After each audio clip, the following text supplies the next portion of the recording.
लोक भाजपला कंटाळलेले आहेत।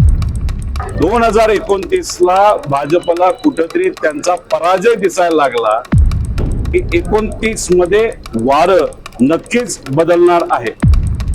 विषय एवढाच आहे की गेल्या वेळेस जेव्हा महिला आरक्षण राजकीय आरक्षणाच्या बाबतीत जेव्हा अधिवेशनात चर्चा झाली होती, सेशन मध्ये, पार्लमेंट मध्ये, सर्व पक्षांनी, त्याच्यामध्ये इंडिया आघाडीचे पण पक्ष होते, त्यांनी या बिलासाठी पाठिंबा दिला होता।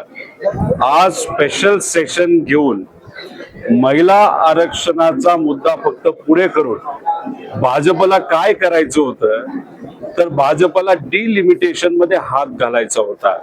त्याच्याबरोबर 2011च्या जनगणनेनुसार सर्व समाजाची मागणी होती, खास करून ओबीसी समाजाची सुद्धा मागणी होती की जातीनिहाय जनगणना व्हावी, ज्याची सुरुवात संघर्ष करून आता त्या ठिकाणी सुरू झालेली। राहुल गांधीजींनी सुद्धा हा विषय घेतला होता, आम्ही हा घेतला होता, आणि मग ती जनगणना होण्याआधीच डिलिमिटेशन करून तुम्ही जर आकडा खासदारांचा वाढवणार असाल तर अनेक समाजांवर अन्याय झाला असता, आणि याच्यातच 2029 ला भाजपला कुठेतरी त्यांचा पराजय दिसायला लागला। म्हणून ज्या भागातून त्यांना जास्त मतदान येतं, उत्तर प्रदेश, बिहार, याच्यातून कुठेतरी आपल्याला खासदार जास्त आणून कसं तरी 29 ला आपण सत्तेत यायचं, हा केविलवाना प्रयत्न भाजपकडनं त्या ठिकाणी केला जात होता असं आपल्याला म्हणावं लागेल। त्यामुळे आज जी चर्चा झाली ती चर्चा ऐकल्यानंतर महिला आरक्षणावर कोणालाही इंडिया आघाडीकडनं विरोध नव्हता, त्याचं स्वागतच आहे, आणि महाराष्ट्र खऱ्या अर्थाने त्याचं जनक आहे। महाराष्ट्रात पहिला निर्णय हा महिला आरक्षणाचा घेतला गेला होता, आदरणीय पवार साहेब त्यावेळेस मुख्यमंत्री होते, आणि त्यानंतर इतर राज्यामध्ये तो स्वीकारला गेला होता लोकल बॉडीमध्ये।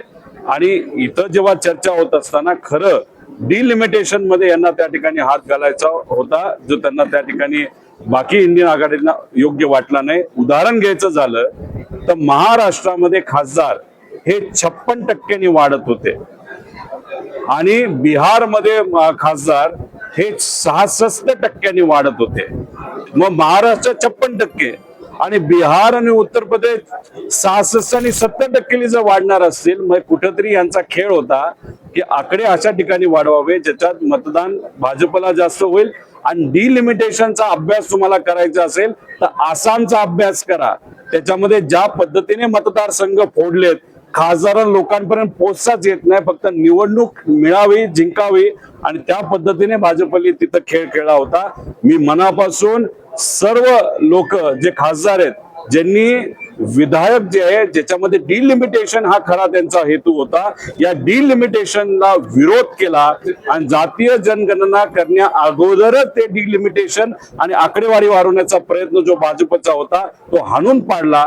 यासाठी ज्या ज्या लोकांनी या बिलाच्या विरोधात तिथं मतदान केलं आणि संविधान टिकवण्यासाठी प्रयत्न केलं, त्या सर्व खासदारांचे मी अभिनंदन आणि आभार व्यक्त करतो। इंडिया आघाडी महिलांच्या विरोधात एक असा देखील प्रोपगंडा आगामी काळात होऊ शकतो, कारण नरेंद्र मोदी बोलताना असं म्हणाले होते की तुम्ही आपले सुचवे सगळ्यांनीच घ्या, मला एक भाजप या बाबतीत काय करू शकतं हे मी तुम्हाला सांगतो। उद्या कोलकाताला गेल्यानंतर नरेंद्र मोदी साहेब, अमित शाह साहेब आणि त्यांचे सर्व नेते हे इंडिया आघाडीला बोलणार की तुम्ही महिला आरक्षण बिलाचा विरोध केला। म्हणजे कोलकातामध्ये फक्त राजकारणासाठी या विषयाचा उपयोग केला जाऊ शकतो, कारण तिथे असणाऱ्या ज्या लढणाऱ्या आपल्या तृणमूल काँग्रेसच्या नेत्या आहेत, तर त्यांनी यांच्या नाकात दम केलेला आहे। म्हणून कुठेतरी या विषयाचा उपयोग हा तिथे कोलकातामध्ये केला जाऊ शकतो, तामिळनाडूमध्ये केला जाऊ शकतो, त्याच्या पलीकडे हे नेते काही या बाबतीत करू शकत नाही। पण एक स्ट्रॉंग मेसेज या देशात गेलेला आहे की 29 मध्ये वारं नक्कीच बदलणार आहे।